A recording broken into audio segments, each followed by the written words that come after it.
Ny Confédération des Églises et des Associations Évangéliques de Madagascar dia faly manolotra antsika menakavy vavaka lehibe sy goavana ho an'ny firenena fotoam-bavaka lehibe ho an'ny firenena arahanao eto amin'ny fahitalavim-pirenena sy ny radio-pirenena malagasy isanandro amin'ny fotoana toy izao isy tenin'Andriamanitra horenao fiderana ary indrindra vavaka ho an'ny firenena amin'izao fotoan-tsarotra lalovan'ny firenena izao hoy ny voalazan'ny baiboly Isaia 40:20 mandehana ny oloko midira ao amin'ny efitranonao ary mirindrina varavarana ianao ka mirekeliny ray mpimasomonja mandra-pahalasan'ny fahampezerana fotoam-bavaka lehibe ho an'ny firenena mazahoery fampianarana ary fahasoavana tompoko eo ampanarahana ny fandaharana vavaka lehibe ho an'ny firenena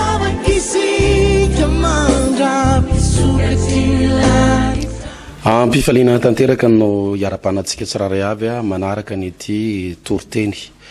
sy fotoam-bavaka ho an'ny firenena ity eto amin'izao fahitalavitra TVM sy ny onjapeo RNM izao andreten'Andriamanitra isika amin'ity androany ity toroteny izay ampiditra anao eo amin'ny tanjon'Andriamanitra sy eo amin'ny planin'Andriamanitra tadidio fa ny tompony efa nyteny manao hoe izao malala ny hevitra iverako anareo dia hevitra tonga fiadanana fatsiloza anome anareo fanantenanany amin'ny farany misy zavatra ho resantsika lalindala eto androany satria marina fa mikorota amin'izao tontolo izao be dia be ny zavatra mitranga be dia be ny famantarana efa tanteraka eto ambonin'ny tany fa inona kosa ny tokony ho fantatry ny kristianina sy ny mpino mba ahafany manana antoka ny amin'ny andovana ny fiainana mandrakizay milohan'izay aloha dia andao arantsika ity hira miaraka amin'ny CVOA ity na ny chorale voix en ulko mitondra lohateny hoe voahiraka ianao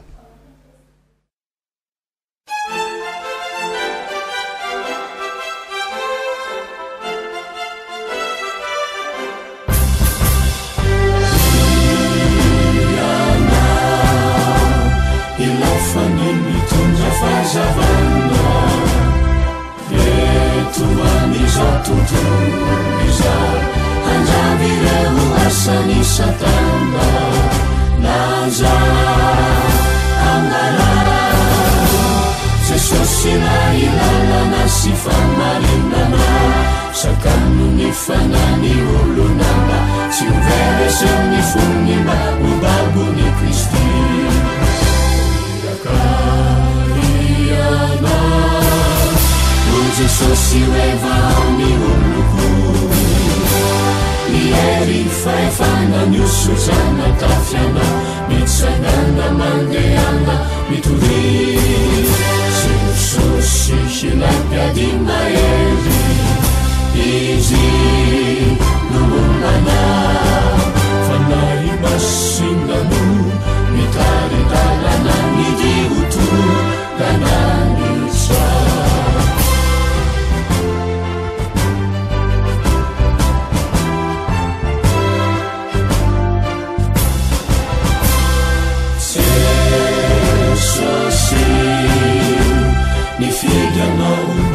fitaina aniuanani voninaini iaina wanati fagadamba ama iuluna fafatuca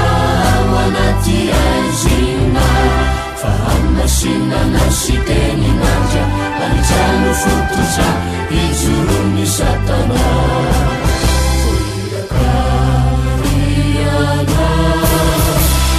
Jesus iweva mi uluku Ieri faefana nyusuzana tafiana mitsanana mandeana mituri siususi hilapyadi maeli izi lulumana fanai basinganu mitari dalana midiutu dananisa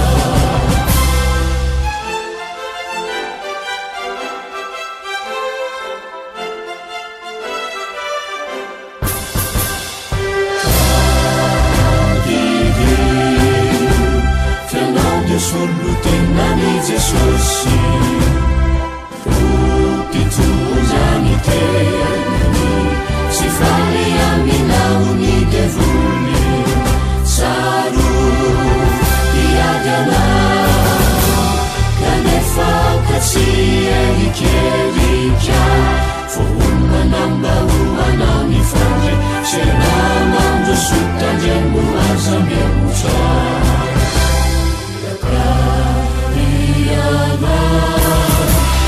jesosy oeva mioloko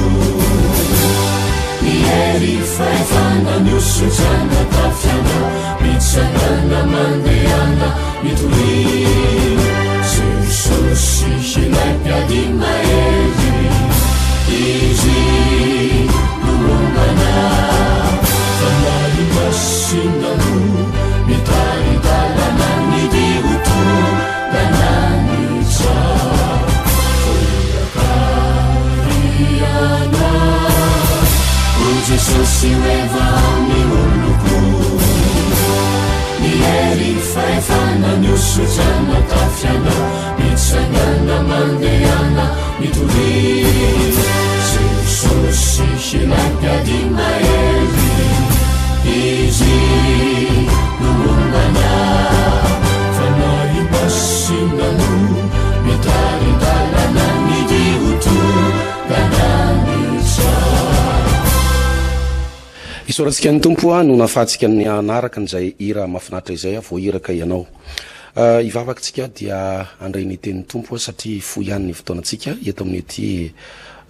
fandarantsika androany ity zany misotranao zay Andriamanitra raha mbola nomenao fotoana nomenao tombonandro afaka mianatra ny sitraponao amin'ity fotoana ity zay azona heverina fa fitahinao manokana fahasoavanao manokana Andriamanitra mbola ahafana tsiraray avy miaraka mandray ny teninao eto amin'izao fahita lavitra sy onjapelo izao taio manokana ireto vahoaka malagasy naiza mety toerana misy azy amin'izao fotoana izao andraisiny an'ity fotoana lehibe ity dia amanga manokana azy ianao tompo ary iteny amin'ny alalan'ny mpanomponao amin'ny anaran'i Jesosy amen.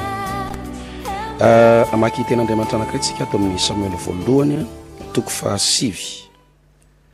dia eo amin'ny 17. Samuel voalohany toko 7 dia ny 17 ny lohatenin'ny afatra androany dia hoe ny tanjon'Andriamanitra ahoana ny fomba hidirantsika eo amin'ny tanjon'Andriamanitra sy ny plan'Andriamanitra. Samuel voalohany toko 7 dia ny 17 amin'ny anaran'ny Tompo. Ary very ny boriky vavin'ny Kisy rain'ny Saul dia hoy Kisy tamin'ny Saul zanany mitondra zatovy anankiray anaraka anao dia mangaka mandehana hitady ny boriky. Eo amin'ny Samuel voalohany toko 10 somary mandingana kely tsika. Samuel voalohany toko 10 dia manomboka amin'ny 9 tonga dia somary mitsambikina kely zany tsika. Samuel voalohany toko 10 dia manomboka amin'ny 9. Ary ilatsaka aminao ny fanany Jehova ka hiara-minany aminy ianao dia ovaova ho olom-baovao. Ary ilatsaka aminao ny fanany Jehova ka hiara-minany aminy ianao dia ovaova ho olom-baovao. Ary rehefa tonga aminao ireo famantarana ireo dia ataovy izay azony tananao atao fa Andriamanitra ny mombanao. Ato amin'Andriamanitra dia misy karazana fitsipika ara-panahy, dingana ara-panahy, na famarinana ara-panahy izay tokony tsy maintsy lalovantsika. Ohatrany hoe ambara tonga raha miakatra tohatra anankiray ianao ka bangany zanatohatra mety ho sahirana be ianao ary mety enjera ary mety ho aratra ary mety ho tonga hatrany fahafatesana raha mafimafy ny fianjerana. Ao amin'ny fanjakan'Andriamanitra dia misy famarinana vitsivitsy izay ianarantsika androany mikasika ny hoe tanjon'Andriamanitra. Voalohany ny zavatra rehetrarehetra mitranga dia misy plan'Andriamanitra avokoa. Ny zavatra rehetrarehetra mitranga na eto amin'izao tontolo izao, na eto amin'ny firenentsika, na ato anatin'ny tokantranonao, na eo amin'ny isam-batan'olona dia tadidio fa nahazo fankatoavana avy amin'Andriamanitra, nahazo alalana avy amin'Andriamanitra ireny matoa afaka miseho aty ambany masoandro. Tsy misy zavatra hoe kisendrasena amin'Andriamanitra ka mahagaga an'Andriamanitra ny fisehoana, fa matoa ny zavatra anankiray navelan'Andriamanitra mitranga dia misy plan'Andriamanitra mahatsara zavatra ambadikiny. Andray tantarantsika mba hampazava an'ilay zavatra tiaka tongavana. Ny tantaran'ny Josefa ohatra, azon'Andriamanitra natao mihitsy eny raha lasenam-bavy malala nanakana ny planina izay nataon'ireo rahalahan'ireo tsy andetika ny Josefa any andavaka. Ary mbola azon'Andriamanitra ny sakanana ihany koa ny fikasana izy ireo hivarotra ny Josefa ho andeha fa maninona moa ty zazalahy kely ty, inona ny ratsy nataony, izy olona manompo an'Andriamanitra mivavaka tsara ary dia mba manana tombon-dalana eo amin'ny fitiavan'ny ray inona ny fadisoany am'izany resaka vision resaka nofy zany ny problème ny ralahany raha jerena amin'ny fomba tsotra de hoe maninona ny tsy ny sakanan'Andriamanitra kosa ny lozanjohan'ity mpanompon'Andriamanitra kely ity fa zao nomen'Andriamanitra alalana ny fahavalony nomen'Andriamanitra alalana ny loza na ny problème satria Andriamanitra manana planina atonga ny Josefa ho lasa prime ministre ao amin'ny tany Egypta.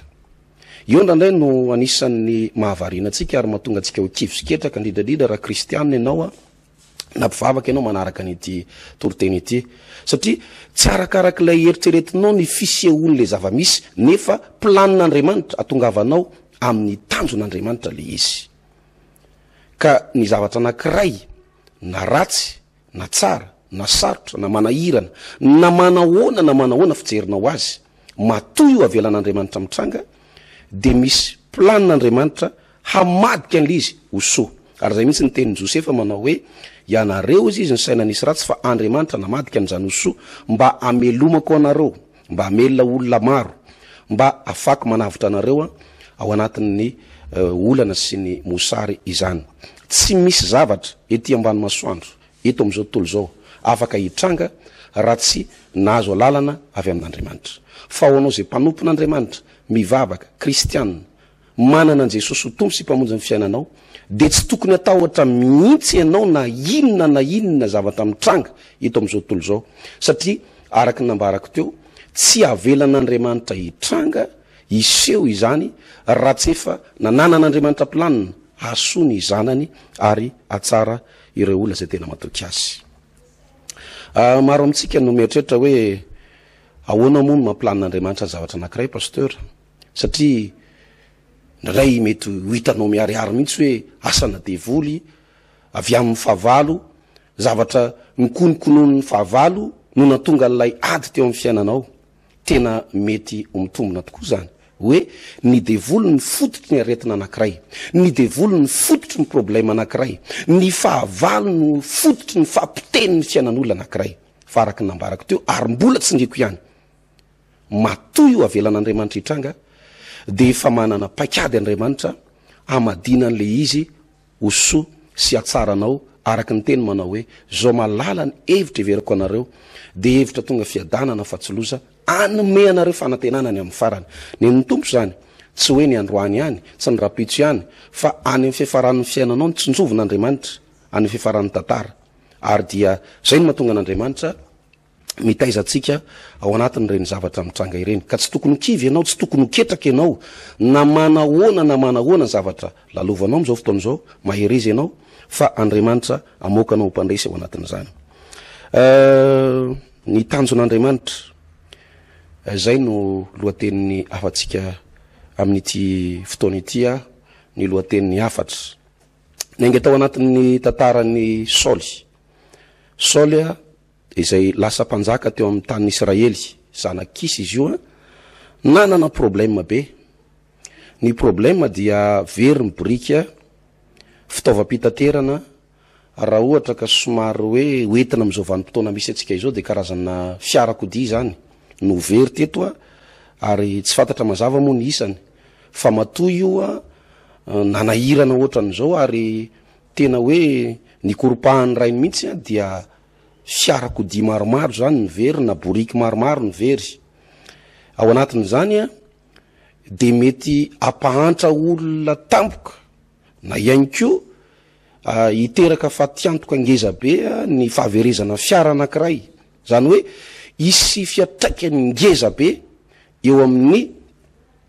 teokarenan'ny olona anankiray ny farim-piainan'ny olona anankiray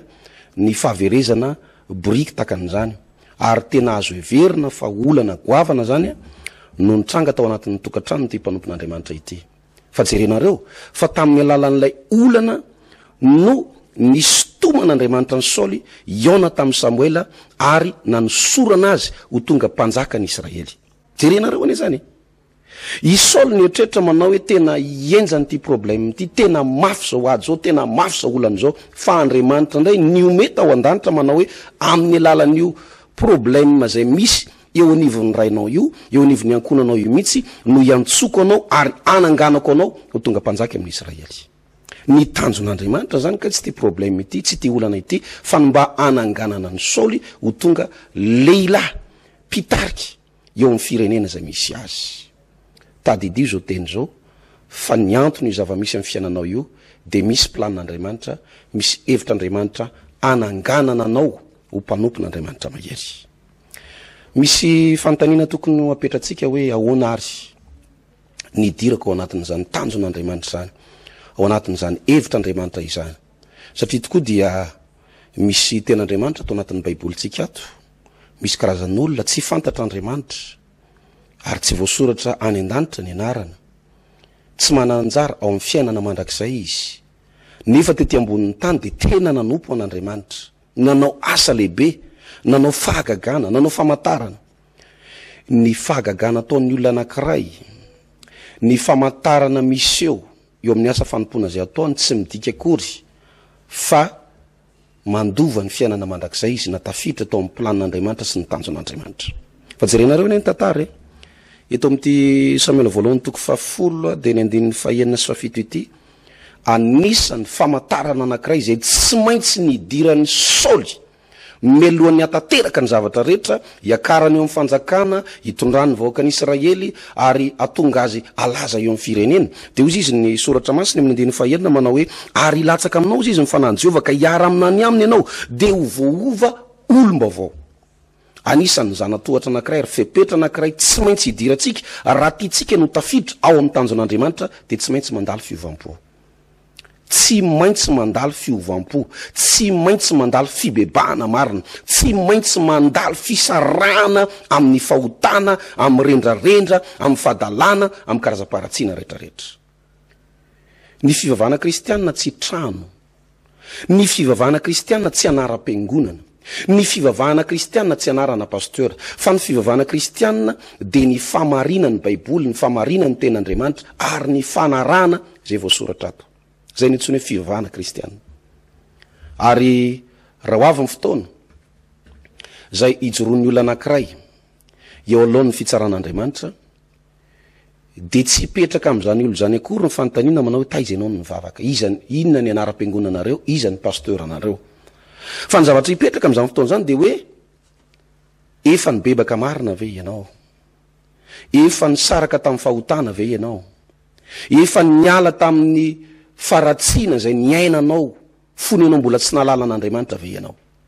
Zany ny fanontaniana mipetraka, efa nandray an Jesosy ho tompo sy mpamonjy ny fiainanao ve ianao, fa tsisy fanontaniana mihitsy manao hoe iza ny anaran'ny pasteur anareo, iza ny anaran'ny fiangonana zay nivavahanao, tamin'ny taona firy ianao nivita batisa, tamin'ny taona firy ianao nilasa ohatran'izao. Zava-dehibe zany, tsisy maratsy an'izany dingana rehetrarehetra zany, reny itsony hoe fitaizana ara-panahy, fa anisan'ny mikonty ary anisan'ny tena manamarika ny fidiran'ny olona ao amin'ny planin'Andriamanitra, ao amin'ny tanjon'Andriamanitra de ny fibebana marina ary ny fiovampo. Ny mampalahelo dia nandray lasa ohatran'ny hoe kolotsaina, ohatran'ny lasa endrika ivelany, pozitive ivelany, ilay hoe makristianina, mampanopin'Andriamanitra, mampivavaka, ary rehefa anontaniana manao hoe ianareo nga kristianina, ianareo nga mpivavaka, tena mpivavaka zay, ny fiangonanay de takan'izao ary zay de tena olona mafana fo ao amin'ny fiangonana misy anay eo. Tsy misy maratsy an'izany ho iaho. Fa ny alalan'Andriamanitra anao, ny afantaran'ny tompo anao,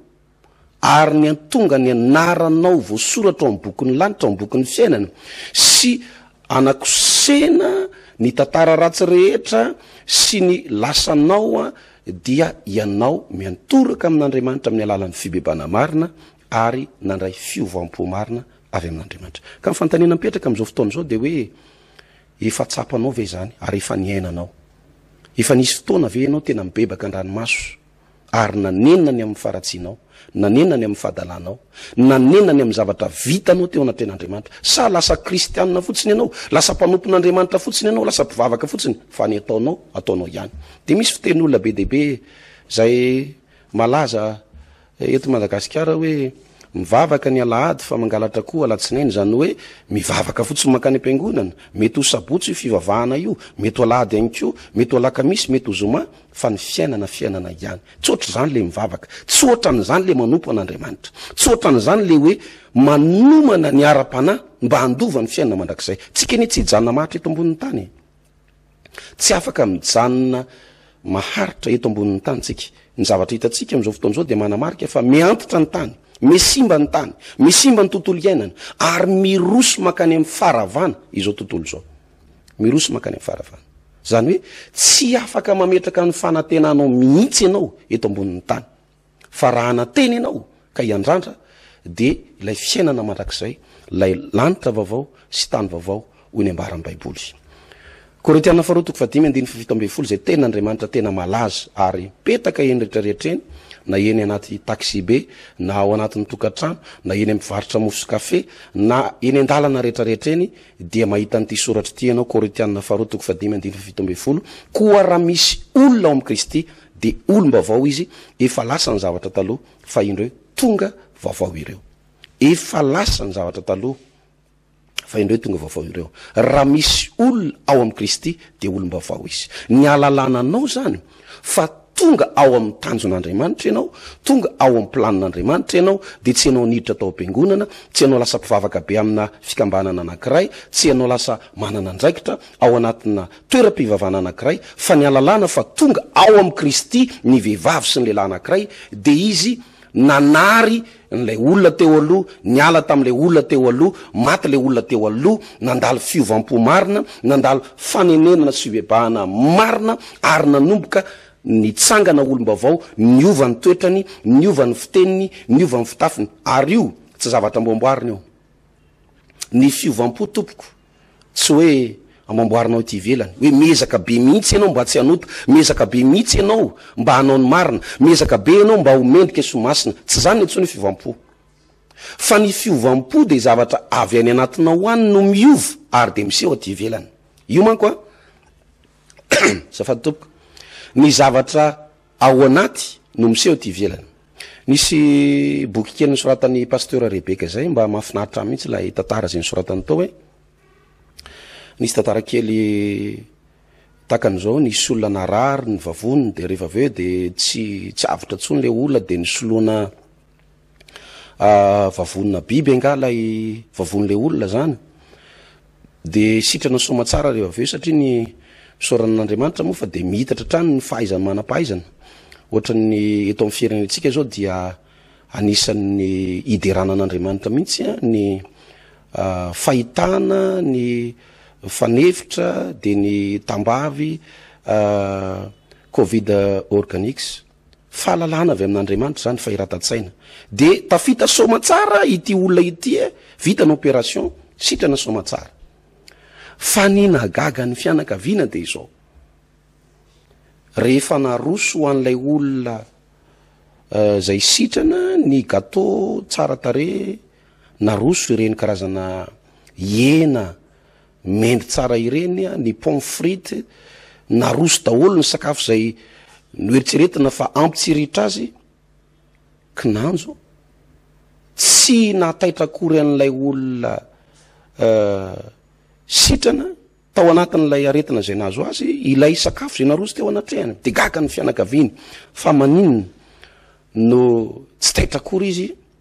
am'reto zavatra zay aroso am'reto dia ny olona moa zany tsy nahalala an'ilay resaka hoe tontolona siantifika fa dia ny zavatra eritseretin'ny olona dia hoe sitrana izy dia omena sakafo zay tiany rehefa mitompo tao atokotany nefa ny mason'ilay olona sitrana zany zay nisoloana ho vavonina biby ny vavoniny dia nahitan'ireo bozaka tao atokotany ary dia ireo no niazakazany no hoanina dia gaga ny ray tanàna gaga ny fianakaviana hoe fa naninona ty olona ity fa inona ny zavatra nazo azy tsy fantatry ny olona fa novaina ny tao anatiny tao ary rehefa niova ny tao anatin'ny olona anankiray dia miova ihany koa ny filana zay miredareda ao anatin'ny olona zany ny tsony hoe fivampo tsy hoe niova fo ny olona anankiray nefa ny lalany ihany ny zavatra ataony ataony ihany ny fiainany fiainany ihany ny toetrany toetrany ihany dia zany ny fivampo tsy zany ny fiovam-po tsy hoe ianao miditra ao am-piangonana raha misy olona ao amin'i Kristy dia olom-baovao izy efa lasa ny zavatra taloha fa indreo tonga vaovao ireo zay le izay ny antsony hoe fiovam-po dia izao raha ninatsimo ianao teo aloha dia mianavaratra ianao zao raha mety tsy nanana ianao teo dia miakandrefana ianao zao zany hoe mifanalavitra amin'le fiainanao teo aloha mihitsy ny zavatra hita eo aminao amin'izao fotoan'izao fa ny olana anie dia ity miditra makany am-piangonana ny olona mivavaka ny olona manao rakotra manao fanatitra ny olona manao karazana adidy tsy andraikitra ny anatin'ny fiangonana ary manana ny anara-piangonany fa tsy mbola tafiditra ao amin'ny tanjon'Andriamanitra tsy mbola nandalo fiovam-po marina ary ny tena zava-doza dia ity ho tanteraka ilay ten'Andriamanitra milaza manao hoe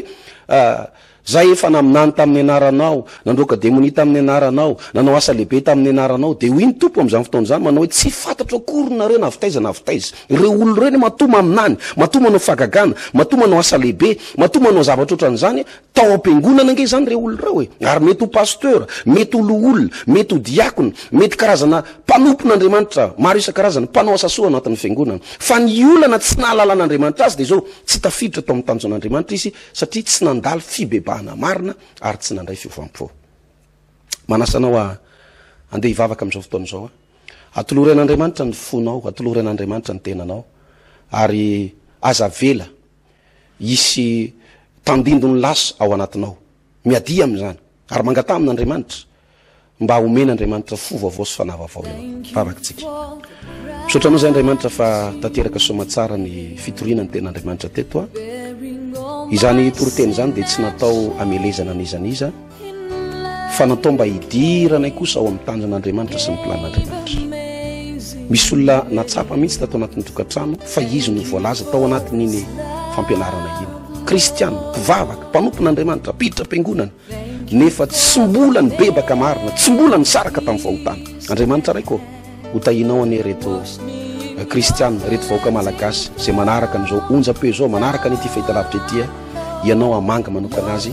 ary dia andray fo vaovao avy aminao izy mba hiditra eo amin'ny tanjon'Andriamanitra sy ny plan'Andriamanitra misaotra ray eo amen dia atreo ihany koa ny fandarantsika tamin'ity androany ity raiso zay anjaranao zay tandrifinao tsy ananteny fa n'Andriamanitra raha misy olona ao amin'i Kristy dia olom-baovao izy ny ahalalana ny ahafantarana fa tonga ao amin'Andriamanitra ny olona anankiray dia izy nandalo fiovam-po marina zay no metrako ny mandapitafa mandram-piona amintsika mianakavy velomatoka Ny Confédération des Églises et des Associations Évangéliques de Madagascar dia faly manolotra antsika mianakavy vavaka lehibe sy goavana ho an'ny firenena fotoam-bavaka lehibe ho an'ny firenena arahanao eto amin'ny fahitalavim-pirenena sy ny radio-pirenena malagasy isan'andro amin'ny fotoana toy izao isy tenin'Andriamanitra horenao fiderana ary indrindra vavaka ho an'ny firenena amin'izao fotoatsarotra lalovan'ny firenena izao hoy ny voalazan'ny baiboly Isaia 9:20 mandehana ny oloko midira ao amin'ny efitranonao ary mirindrina varavarana ianao ka mirekely ndray mpimasomonja mandra-pahalasan'ny fahatezerana fotoam-bavaka lehibe ho an'ny firenena mazahoery fampianarana ary fahasoavana tompoko eo ampanarahana ny fandaharana vavaka lehibe ho an'ny firenena